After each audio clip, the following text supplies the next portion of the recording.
नमस्कार। सुशांत सिंह राजपूत का मामला बहुत ही हाई प्रोफाइल हो चुका है।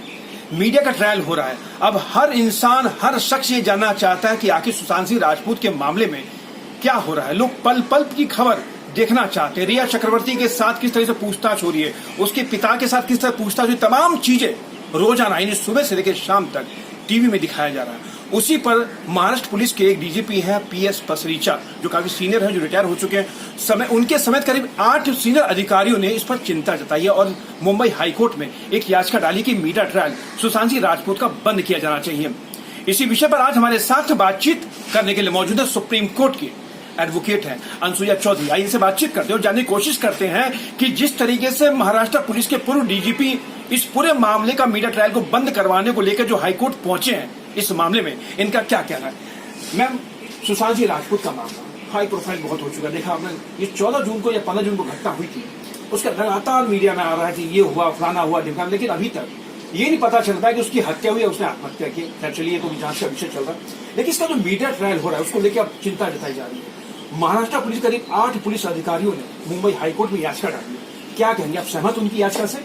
जी, मैं बिल्कुल सहमत हूँ। जो अभी पत्रकारिक परीक्षा चल रही है उसका कोई संतुलन ही नहीं है।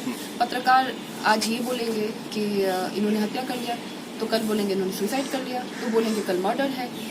जो जिस तरीके से इसको पब्लिसाइज किया गया है, जो सच है वो सच अभी निकलना बाकी है जी। जब आप पत्रकारिक परीक्षा करो तो एक संतुलन मेंटेन करना बहुत ही आवश्यकता है, तो वो हो नहीं रहा है। तो इन्होंने जो PIL लॉन्च किया है वो एकदम सही बात है, जो उन्होंने हाईकोर्ट को अप्रोच किया है। मैम, आपको याद होगा इससे पहले भी कई मामले हुए हैं, कोई हाई प्रोफाइल मामले हुए हैं जिसका मीडिया ट्रायल हुआ है, लेकिन जहां मीडिया ट्रायल शुरू हो जाता है लेकिन वो मामला किसी भी नतीजे पर पहुंच नहीं पाता। आपको याद होगा कि आरुषि हत्याकांड, ये सबसे ताजा उदाहरण है हमारे सामने। सर, पहली बात, हमारे आम जनता को मसाले वाले न्यूज बहुत पसंद है। मसाले वाले न्यूज मसालेदार तब होता है जब आप उसमें थोड़ा बहुत अपने ही तड़का लगाते हो। अब जो ग्राउंड रिपोर्ट है, जो एविडेंस है, वो अलग होगा, जाहिर सी बात है। आप दूर से देख के उसको आप एनालाइज कर रहे हो, सोच रहे हो कि ये ऐसा होगा या वैसा होगा, है ना। एक बार जब एविडेंस कलेक्ट होता है, जब इन्वेस्टिगेशन होता है, उसके बाद सही नतीजे पे हम पहुंचते हैं।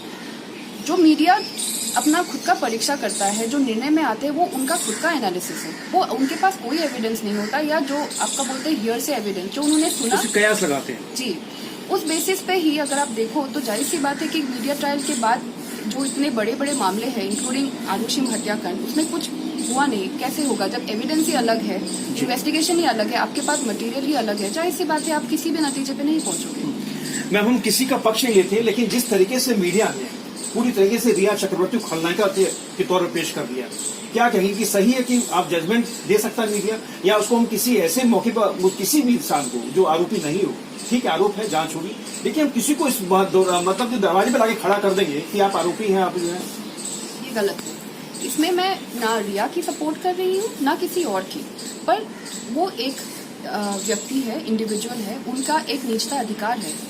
उनके बॉयफ्रेंड का देहांत हो गया, उसका जांच चल रहा है, उन्होंने सारे एजेंसीज के साथ कोऑपरेट किया है इन्वेस्टिगेशन। ये नहीं है कि मैं नहीं आऊँ, उन्होंने उनका सारा प्रयास में उन्होंने अपना एसोसिएशन दिखाया है ना। मीडिया ट्रायल आप करो, किसी का निजता अधिकार का आप इम्पोर्टेंस समझो, उनको पहले ही ऐलान मत कर दो कि यही व्यक्ति है जो गुनहगार है।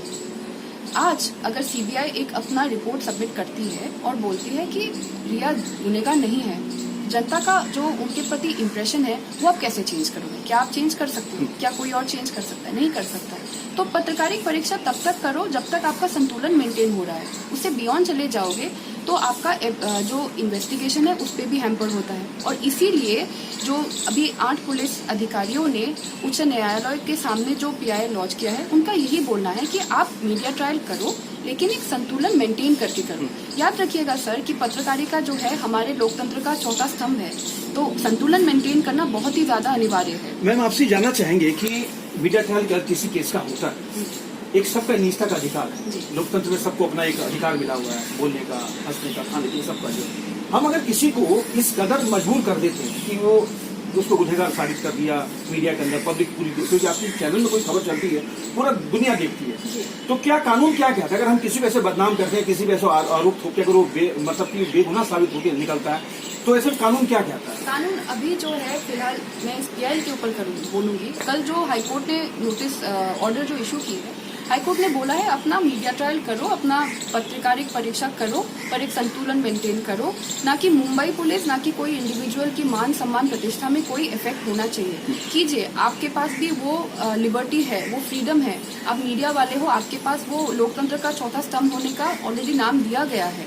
उसको कीजिए, बैलेंस के साथ कीजिए, किसी को पहले ही गुनहगार घोषित मत कर दीजिए, नहीं तो अब रिया जैसी लड़की जिंदगी भर कैसे रहेगी? आप सोचिए, मैं खुद लड़की हूँ, मैं सोचूं तो मुझे लगता है वो कैसे रहेगी, है ना? तो संतुलन मेंटेन करके कानून में ऐसा क्या अधिकार है? अगर कोई किसी को बदनाम करता है तो क्या कानून में क्या मतलब क्या उसके लिए क्या है कि प्रोसीजर क्या उसके लिए? अगर किसी को बदनाम करते हो बिना किसी बेसिस पे, तो वो डेफेमेशन पे आता है, वो एक सिविल टॉर्ट हो जाता है, वो एक अलग डायरेक्शन में चला जाता है। पर यहाँ पे जो आपका क्रिमिनल केस चल रहा है, उसके साथ आपने एक लड़की को बिना किसी वजह से जस्ट ऑन द बेसिस कि किसी ने कुछ कहा है, उसके साथ वो जुड़े हुए थे, उसी बेसिस पे आप उसको डिफेम कर रहे हो। तो एवरीबडी, जो मैं अगर अंग्रेजी में बोलूँ तो इट्स अ टॉर्शियस लायबिलिटी, ठीक है?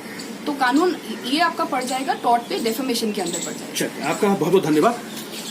ये थी सुप्रीम कोर्ट के एडवोकेट अनसुईया चौधरी जो हमारे साथ बातचीत कर रही थी। सुशांत सिंह राजपूत के मामले का मीडिया ट्रायल हो रहा है, जिसको लेकर महाराष्ट्र पुलिस के पूर्व DGP हैं PS पसरीचा समेत 8 सीनियर अधिकारियों ने चिंता जाहिर की है और मुंबई हाईकोर्ट की ओर रुख किया है कि आप इसको तुरंत बंद करें, क्योंकि जिस तरीके से पूरे इसका जो मीडिया ट्रायल हो रहा है उसको लेकर कहीं ना कहीं ये तो साबित हो चुका है कि मीडिया पहले से जिस तरीके से लोगों को एक अपना प्रशंसन थोप रहा है, उसी को बंद करवाने को लेकर हाईकोर्ट में दरवाजा खटखटाया गया। आप देखना है कि मुंबई हाईकोर्ट इस पूरे मामले को लेकर अपना क्या रुख अख्तियार करता है।